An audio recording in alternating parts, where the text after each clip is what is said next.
Welcome to episode 621, GlennDubin, 10 Lessons. This is an outline of episode 621, lesson 1 to lesson 5. This is an outline of episode 621, lesson 6 to lesson 10. Lesson 1, Modern Portfolio Theory, how to use uncorrelated returns. My partner and I started was one of the early fund-to-funds operations. And again, using modern portfolio theory as a basis for our investment process, we started identifying these managers that have all different strategies, all different areas of expertise, and created these multi-manager portfolios. So I would say that we were one of the early advocates of creating these fund-to-fund structures that today obviously is a very large part of the asset management and alternative asset management industries. Here's a diagram of modern portfolio theory. Here's the founder of modern portfolio theory, Harry Markowitz. He also won the Nobel Prize. Lesson 2, the two benefits of modern portfolio theory. First, low volatility. Second, high return.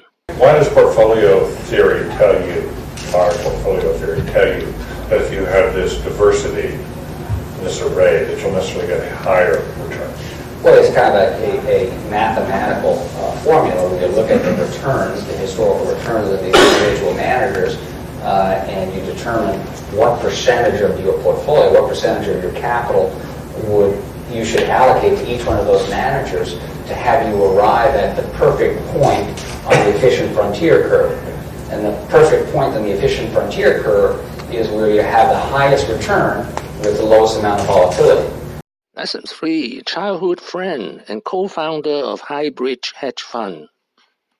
In 1992, at the age of 35, he and childhood friend Henry Swieca co-founded Highbridge Hedge Fund with an initial investment of $35 million. Which was very, very poignant, saying that our biggest issue in Israel is not the outside threat, which we can deal with, though he said what our problem is the internal conflict of Israel.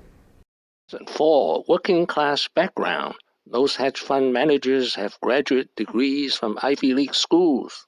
My father was a second-generation American whose family came from Russia. I grew up in Washington Heights, a working class neighborhood. I told you there were similarities. A working class neighborhood in northern Manhattan. My father drove a taxi. He worked very long and hard hours to provide a better life for his family. Sound familiar? I see there's some parents nodding their heads. I was the first one in my family to go to college. Now I know that sounds. Lesson 5, famous womanizer, excellent athlete. This is a 1984 picture of a young, handsome, athletic GlennDubin doing some serious womanizing. He was 27. Eva Anderson was the girlfriend of Jeff Epstein before dating GlennDubin. Anderson Dubin, a former Miss Sweden, dated Epstein for years before she and Dubin married in 1994. Lesson 6, Adaptation. Adaptation. From a small multi-strategy hedge fund in 1992 into a $30 billion alternative asset management institution today with offices in New York, London, Hong Kong, and Sao Paulo. But rather to point out a very important ingredient that's been a vital part of its success. Adaptation. Quote, a change in structure, function, or form that improves the chances of survival and success within a given environment. Or hedge fund businesses, survival depends on adapting to an ever-changing environment. Lesson 7, many failures. I was sure that I wanted to work on Wall Street, so I made a list of Wall Street companies where I could get an interview. There were 30 firms back then. After 2 months of pounding the pavement and grueling interviews, I was 0 for 29. That's right, 29 interviews and 0 job offers. Lesson 8, giving back to the poor. He's the co-founder of the Robin Hood Foundation in New York in 1987. The amazing thing is, that was before he got rich.